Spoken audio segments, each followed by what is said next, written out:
Okay, good afternoon everybody. Welcome to ProXL HQ number 2.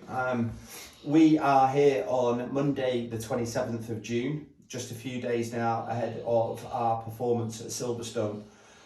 We're just going through a lot of logistics and health and safety for the day, and obviously we're getting an awful lot of questions about various things. So I just wanted to do a quick run through. I'm Liam, by the way, for those of you that don't know me, and you'll certainly hear my voice a lot over the weekend coming. So I've just put a few notes together and just wanted to go through the various elements of the day and just give you a general. It's not specific, because any event of this magnitude, especially at a venue like Silverstone, where it's subject to a build on site, so it's not a set venue. Like for example, when we do Wembley Stadium or Twickenham, it's a stadium that is always the same. Silverstone, everything can be slightly different when the build's complete. So there are always, any element that I talk you through now is subject to slight change, and this is the general process of logistics and operations that we'll run through on the day. Before I begin, everything that I'm going to go through now is geared very much to maximising your enjoyment on the day, making sure that every single person in your group, from the students to the chaperones to yourselves as group leaders and the parents that are coming to visit, have a really enjoyable experience. However, beyond enjoyment is the safety of everybody, which is paramount, of course, on any event that we undertake, particularly one in a venue that's got over 150,000 people present on the day. So I'm going to run through this in short subheadings. So I'm going to quickly go through arrival from the transition from the coach park into the production area, what happens in the production area when you arrive there, a basic look at what the rehearsal structure is going to look like on the day, what we're going to focus on in the rehearsals, the rehearsal transition then to performance, and generally what you do throughout the morning, which will go in a blink of an eye. It will go in a quick heartbeat. It will go so fast. So I'm going to begin with the arrival. First and foremost, please make sure that you've read the long document that Matt will have sent out to you about a week, 10 days ago now, entitled Events Day Arrangements Letter. There are a couple of documents in there. The arrangements letter covers almost everything. I mean, absolutely almost everything. We tinker that document every event that we do to basically take into account every single question that we ever get. So hopefully it should answer almost everything you can think of. You just need to make sure it's a long document, so I hope you read it. There's also a code of conduct form. It's basically just a general guidance for your chaperones. Really, really important. Your chaperones are the wonderful volunteers on the day. They are perhaps the most important people in your group, and how they give the welfare or look after the welfare of your young people. So let's start with arrival. So you'll come into the coach park. It's a very basic main route in that is really, really well signposted. Make sure your driver knows to go towards the coach parks. They are colour coded. Not going to tell you what the colours are now, because they do tend to change the route colour every year. But you're aiming for coach park 22. Please make sure that you've got the ProXL logo, as Matt sent to you with the Events Day Arrangements letter, and your school name clearly visible in both the front window and the rear window of your coach. Please don't let your coach driver say, I've been to Silverstone 100 times, I know where to go, and go overshoot the entrance to the coach park. You're aiming for coach park 22. Now, when you go into the coach park, those of you that have been with us before will know where to go. Those of you that haven't, we will also have a station with the ProXL logo, which should be pretty clearly marked. I say it should be. We don't know if a coach might park right in front of it, in which case you won't see it. So the stewards in that area, which will be very, very visible, will be well briefed on where you go to. Now, when your coach arrives, we want you off the coaches as quickly as possible. We know that you'll need comfort breaks. We know that your students will be excited. We know that a lot of you have done long journeys. It's really important. We will be distributing your wristbands. They are your accreditation to access the site and must be visible all day long. Please ensure that you've got a method in place, that you know who they're going to go to, the way that you're going to rip them off the strips, give them out to everybody. They must go on the left wrist. Try and recommend that students put at least 1 or 2 fingers. It's easier if they do each other's, the people next to them. 1 to 2 fingers width so that the band isn't too tight on their wrist, but isn't too slack that it can be taken off over the hand. It must be visible, must be on the left wrist, and that is the same for your for basically everybody in your group. Once we get you off the coach, we'll go through some basic health and safety. You'll be allocated a member of our production team who will then transition you, escort you over. It's about 500 metres from Coach Park 22 to the backstage area, which is our rehearsal area. We've scheduled in a comfort break, again, if it's needed. If your students don't need to go to the toilet at that point, we would ask that they don't do until you get into the holding area. The quicker we can get you there, the quicker you can get comfortable, you can get settled in, you can familiarise yourself with your surroundings, and we can get underway with production. Please, again, and this is one really for your chaperones, please ensure that your chaperones know to make sure you travel as a group. Your students will, as you all know this, your students will go at the pace your chaperone goes. Now, my experience over the years is the stragglers tend to be chaperones that hang off the back of the group. So try and get everybody to travel in a group as much as possible. It's safer, it's quicker, it's a busy site, and it's just easier all round. So if we can do that, it'd be great. Okay, once you arrive in the production area, I'm going to show you now. Sorry, this is my very basic drawing, and we will upload a copy of this, so you'll fortunately get away from my ugly face now. You're going to arrive from the main field coming in this way. The stage area and E-zone and the performance area are here. You'll come around the back of this area into this holding area, which is made up of shale. The straight and the Brooklands building, which are quite key landmarks, are down this area here. Okay, so once you've arrived into this area, there is an embankment here. There's a bridge that goes over the track, and there's quite a steep, probably 45-degree grass banking here with shale down in front of it. This is quite a big, vast shale area here. Sorry, I'm pointing in the wrong bit. It's here with toilet blocks, with a couple of those allocated to us. There's a lot of toilets down here, so that's all great. This area here is where the embankment is. Now, upon arrival into the holding area, your school will be allocated into a group number and a colour. Those group numbers will go from 1 to 9 and will be allocated a colour. So it may be group 1 is red, it may be white, maybe blue. We've not finalised exactly what the colour breakdown will be yet. You will be aware of that on the day. There will be about 9 to 10 schools in each colour group, so it doesn't refer just to you, but it will be the dancers and the dance schools that will be performing in and around you. That will be made clearer the more that I tell you about this.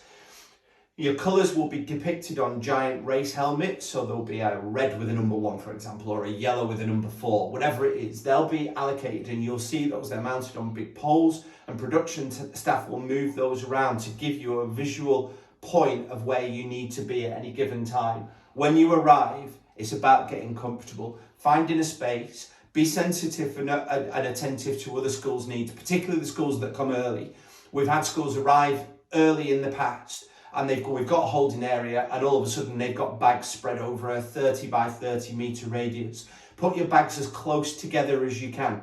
I didn't say this earlier. Very, very important. When you come off the coach, only bring the essentials that you need. We can't look after valuables. That's down to yourselves. We have got a holding area, but again, we want to make sure that you minimise the valuables that you've got. The essentials, a water bottle, making sure it's full for every student, suntan cream, a hat. These are the very important things. Packed lunch if you're not going to utilise the catering on site.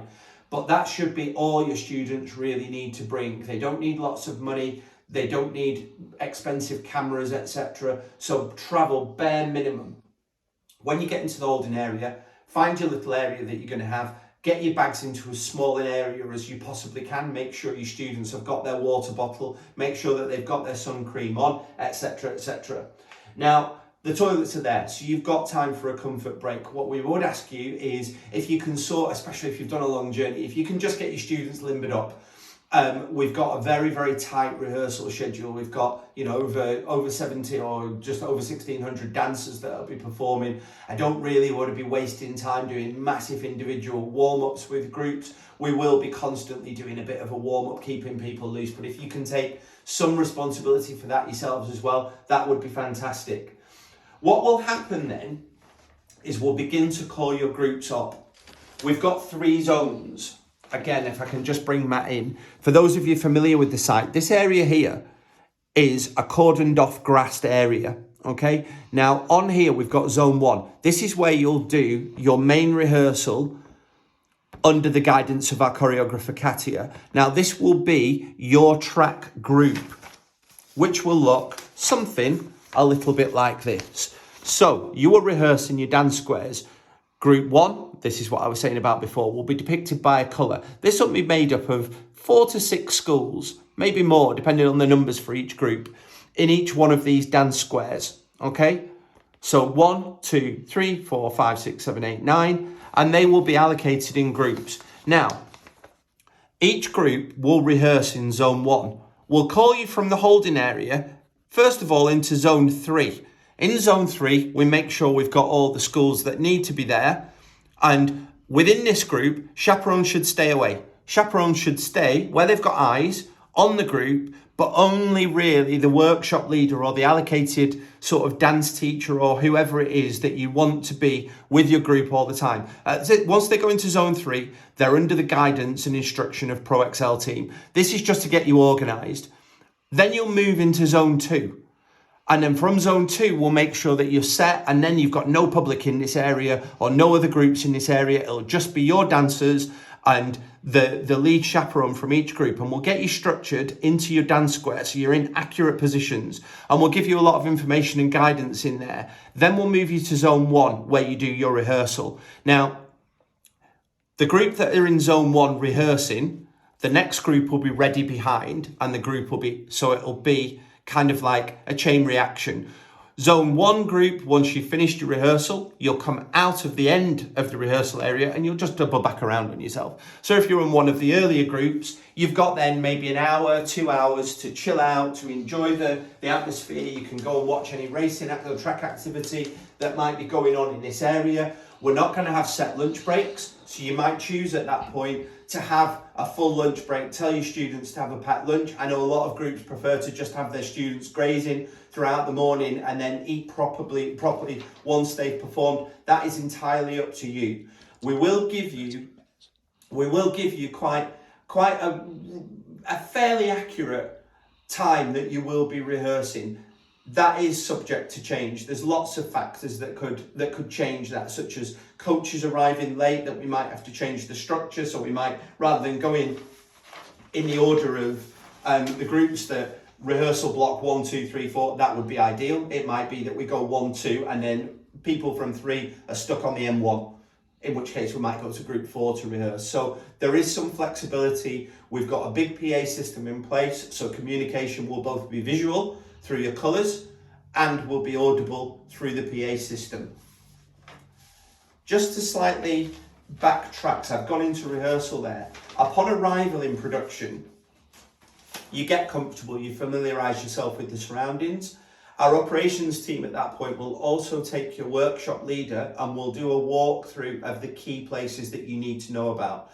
They'll walk through the transition from the holding area to performance area. It's about 40 metres that you need to travel, but it's a very, very busy footfall area. So I'm going to go further into talking about chaperone roles in there, but you will know that route. Now, that might be that you just want to mentally do that. You might want to update your own risk assessments so you know about that route. You'll also be familiarised with where the first aid areas are, where water fill-up points are, where additional toilets are. We can even suggest on that walkthrough where you might want to meet parents afterwards to hand over students if that's the way that you're operating the day. So we'll go through everything with you so you know what you need to know. We're not going to tell you that beforehand because plans can look deceptive to what it looks like in real life. And when we get there on the weekend, our team are all in situ on the Friday. So we'll know the full build of the Silverstone circuit, in particular the areas that we're working in. So we know what we need to show you on the day. So you don't need to worry about any of those areas. So we move on now. Once you're in rehearsals, what are we going to look at? What are we going to be working on? So, going from the 3 zones, you meet in zone 3, our team will escort you around into zone 2, where we'll set you. When you get into zone 1, you'll work with Katia and the team on actually running through the choreography that we need to work on. There are key elements that we need to work on. We need to work on, first of all, you will have all seen, if you've not seen earlier in this thread on our social media pages, Katia has posted a video. There is a parade that we're running of students from a particular trust that will take place before the dance. So when we bring you out into the performance area on the track, everybody will be pressed back to the back wall, and the parade will take place in front with a slight little kind of performance or demonstration of the parade in the centre area here.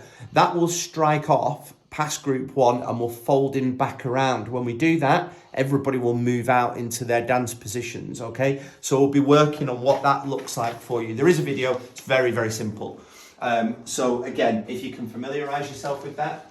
We will be working on the transition. Now, because you've all rehearsed individually as groups, you've not worked on the transition that you'll know where we move front to back.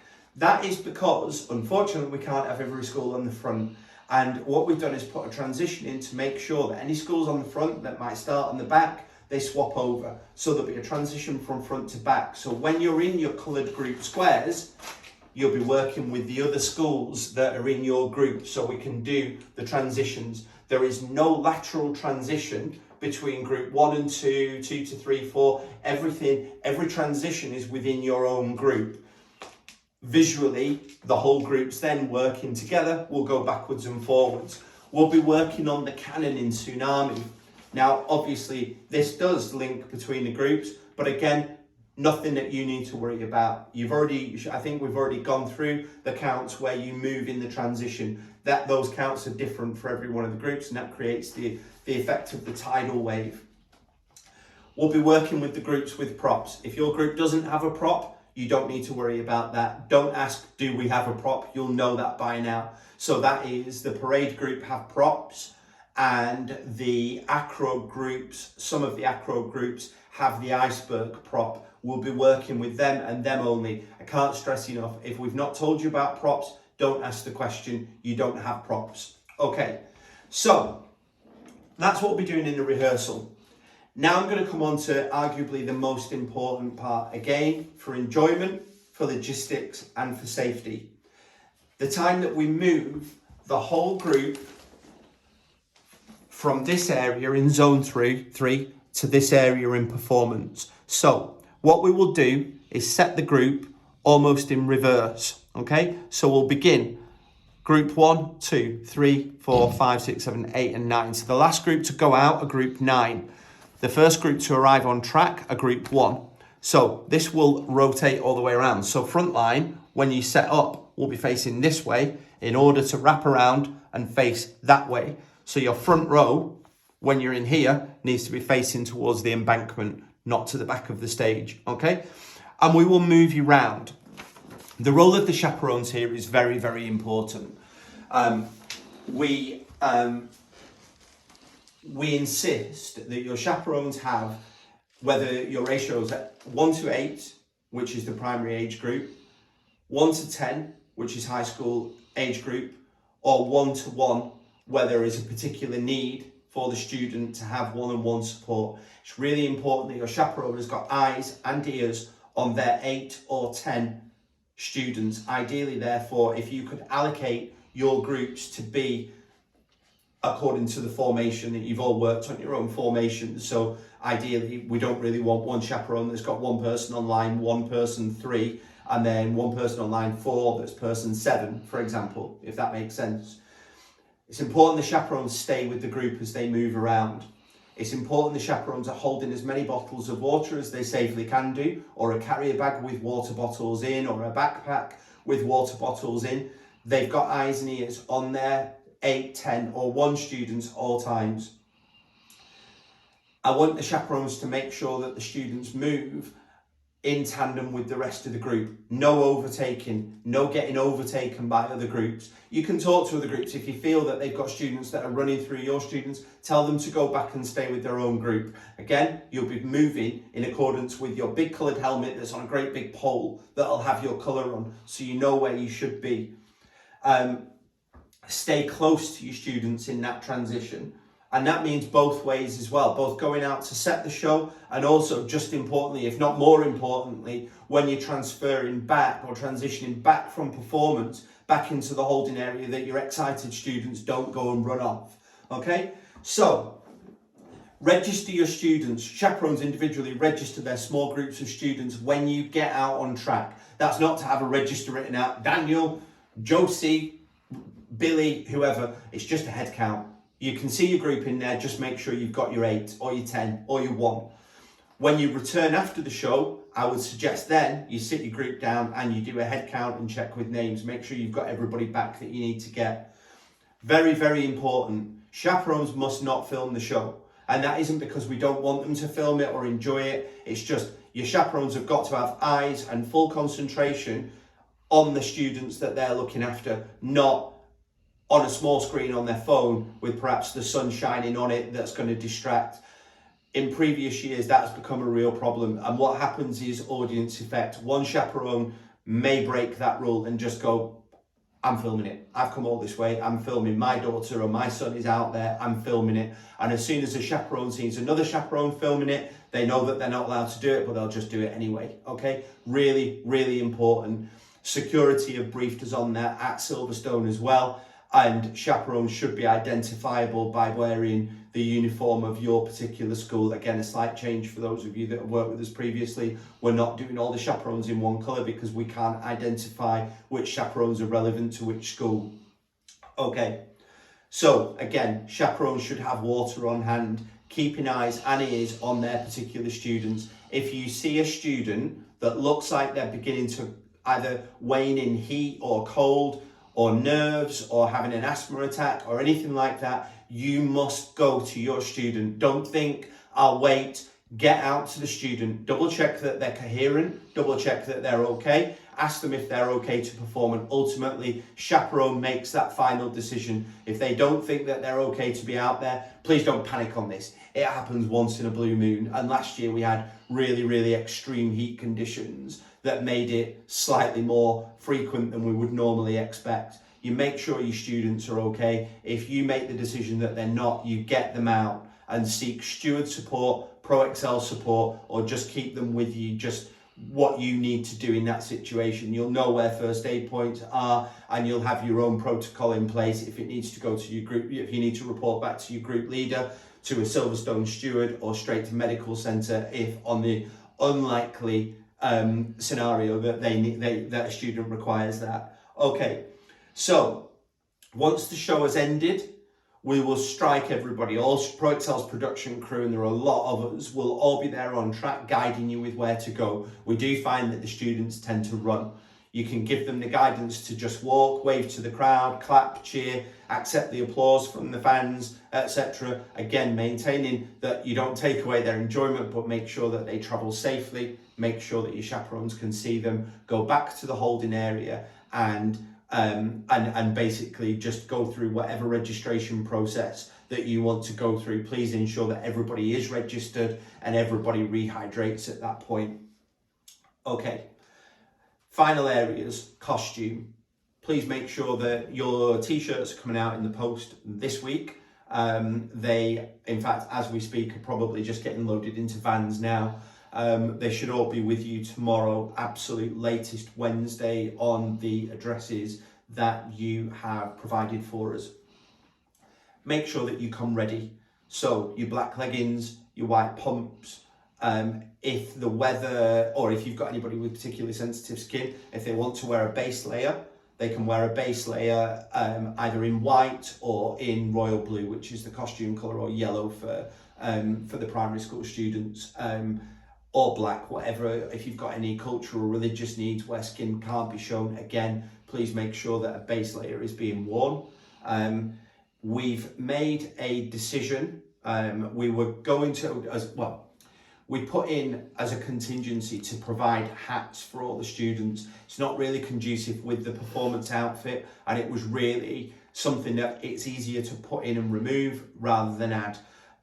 At the time of filming this, we are looking at mixed variable weather conditions at about 20-21 degrees. It's not looking like extreme heat situation where we want a hat to be in the performance mandatorily. So we're taking the hat out. Now, that doesn't mean that you can't wear a hat during the day and just take it off for the performance. And we would strongly advise that everybody brings a hat, both in case it rains, which there's a fair to reasonable chance, I think it's about 30% chance of rain on the day, that, you know, it's going to keep students a little bit drier. We'd also recommend, I'm going to go on to additional things to bring with you, but performance ready, obviously top layer in case they get cold.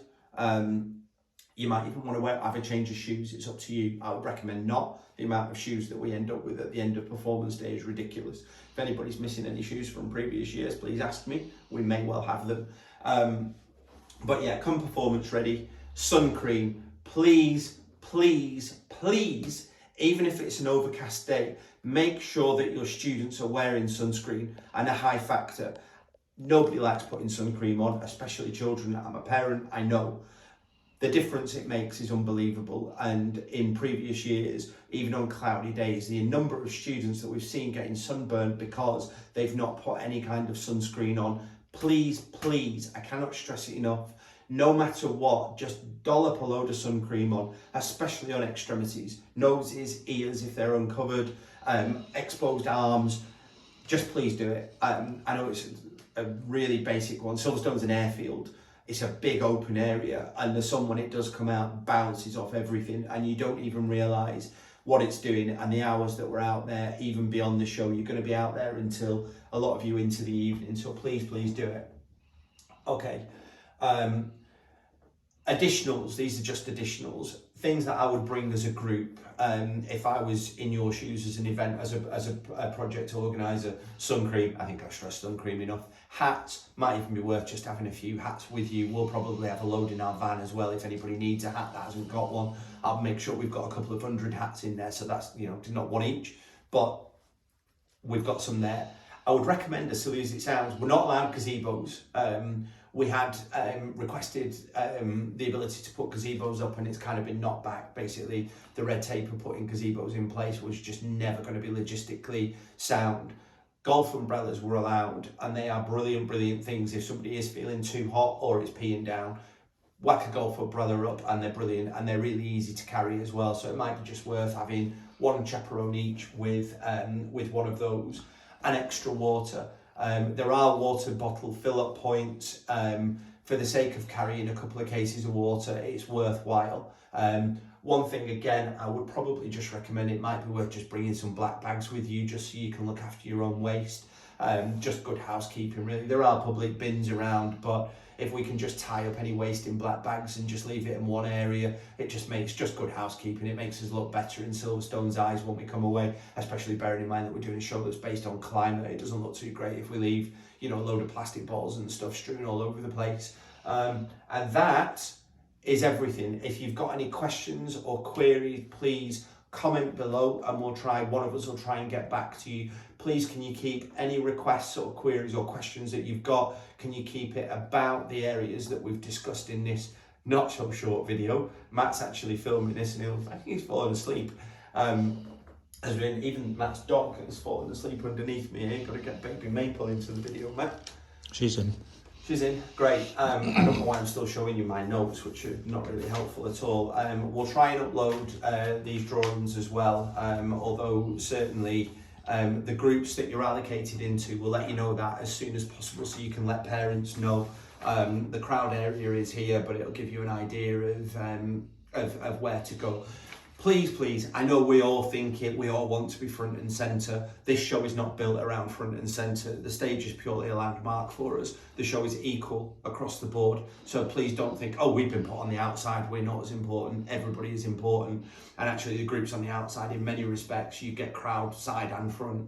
and actually we've geared the end groups more to the needs of particular groups. So if we've got groups that have got a lot of chaperones for one reason or another, we've tended to put those towards the end. It makes no difference. Groups 1 and 2 are closest to the track. You've got the Brooklands building that's full of VVIPs that'll be overlooking, so you can argue that that's front. Similarly, groups 7, 8 and 9 are closest to the retail area,